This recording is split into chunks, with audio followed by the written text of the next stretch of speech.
People, Deluded, I'm back again. Good morning, and I hope you're all doing well and safe and these things. Arsenal have won 4-0, so I'm going to work at the weekend. I'm going to work with a spring in my step personally, people. I'm going to let my nuts hang in the office today, because many people have been getting onto Arsenal. Pardon me, I'm going out there with my chest high, people. But obviously, we might as well speak about some players that are temporarily playing their football away from the club as they try and, you know, get first team football, advance their careers and whatnot, people. I'm not here to speak about Mkhitaryan, El Nene and things like that. In relation to our loan watches, against Gillingham, Ben Sheaf scored for Doncaster. I believe that's his first goal of his senior career. Go and look at it on Twitter or YouTube or whatever, because it's a fantastic long-range sort of strike with his left foot.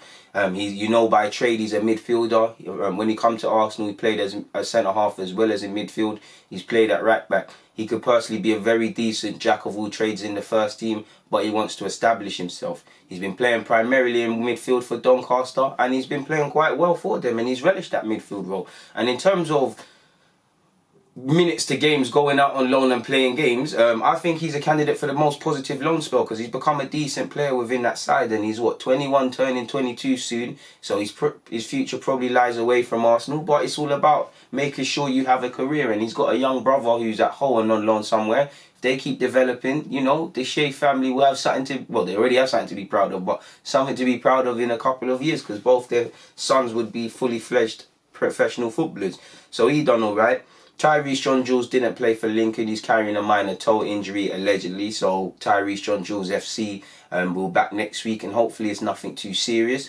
He's been playing a lot of football and whatnot and doing his thing at Lincoln.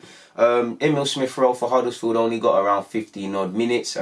It did cause a bit of a stir for him to be dropped by Huddersfield for their latest game. He looks to be a very creative player and a difference maker. But what I like about Crowley, he really understands how much he needs to rest Emil Smith-Rowe. He substituted him in his last game. He keeps talking about protecting him. Obviously, Emil's been starved of football and whatnot, so it's not really a thing. But we need to be careful. They're playing 3 games or so in a week in the Championship. He's a young man and he has had some injuries. So I fully like what Crowley's doing, because he's many loan. Obviously, when people get people on loan, saying they're going to play them and actually playing them is 2 different things. They're in a relegation fight, and he's been playing Emil Smith-Rowe, and Emil Smith-Rowe's been, you know, replicating that with good performances, but he's been playing him and he's been resting him. And very rarely do I see players go out on loan and managers genuinely care about their welfare and whatnot, and not just their short-term gains, but what the player gains long-term. So shout out to Huddersfield and everybody connected with that one. I only saw the highlights. I'm not going to sit here and say I was watching Mavropanos, but Mavropanos on Friday, for his team, he drew 2-2, and he's looking more convincing every game that he plays. The one thing that strikes out about me watching his highlights and whatnot is his awareness is improving on the field. He's starting to think more off the ball in track runners. What I really like is he looks very good in the air. He's going up. I don't have it to hand statistically, but I can't imagine he's missing out on too many aerial duels. And even in the last game, even saved a shot on the line, people. He's been playing very decent. Similar to Emil Smith-Rowe, first and foremost, we need him to go and get minutes. We need him to be confident. We need him to try and make the difference in that regards. And if he can remain injury-free, people, and keep doing his thing, then he can have a chance of making it here, people, really and truly, because there's a lot of centre-halves. There's talk of more centre-halves coming. In relation to the statistics, he played 90 minutes. He cleared 1 shot off the line, like I said. He made 5 clearances in total. He intercepted the ball 3 times. And out of the aerial duels, he won 5 of the 6. He lost possession 9 times. His distribution has been very decent. His passing accuracy was at 83%. He had 66 touches, people. So he's having a decent spell.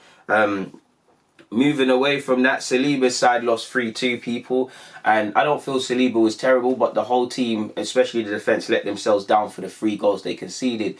A couple of the goals, none of the defenders of St Etienne are aware of the runners being made aware of them. You've got experienced centre halves in that back line as well, and all this, I think they played with 3 centre halves, if I can remember correctly, or just the whole back line was completely unaware of runners, Saliba included. So it was not necessarily he had a poor performance, it was a poor team performance. They found themselves 2-3 down, and you could see Claude Puel vex on the touchline. They got a penalty, and I think their substitute, I forgot his name, but the guy with the dreads they always play, he came on and he made it 3-2. But it was It was a woeful game. I think Saliba's passing was all right. I feel there was one time for one of the goals, Saliba was pulled out of position, not through his fault. He had to try. You know the ones there, your teammate's been beaten, you have to try and make a tackle. No chance. He tried slide, he got past him, he didn't bang in it. It was the shape of the back line was really in trouble, man. And I think St Etienne need to go back to the training ground in relation to that, people.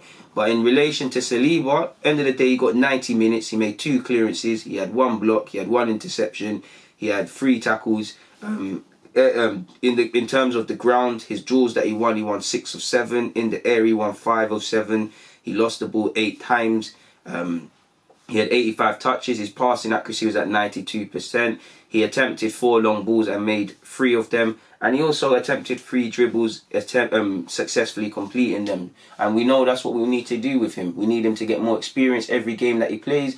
We need him obviously to improve defensively, which he's doing. But it is what it is in that regards. And you've seen reports in the Telegraph that I can't imagine why he wouldn't. But Arteta's already been speaking to Saliba about his role at the team next season. And I know Saliba said he's fully focused on St Etienne, but he can't help but look over at what Arsenal is doing in terms of, you're seeing Martinelli, you're seeing Saka, you're seeing a couple of other young players, and probably wetting his mouth at the prospect of being a part of that next season. But yeah, man, I don't feel I'm missing anybody else out.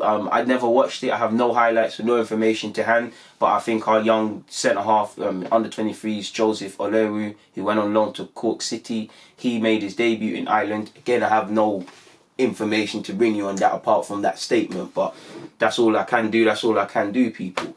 On that note, it's always a pleasure you lot rocking with me, supporting my thing, as I'll tell you lot each and every time. It means the world, people. On that note, though, I'm going to keep it moving. I'm going to let you lot get out of here. Stay safe. Deluded. I'm out.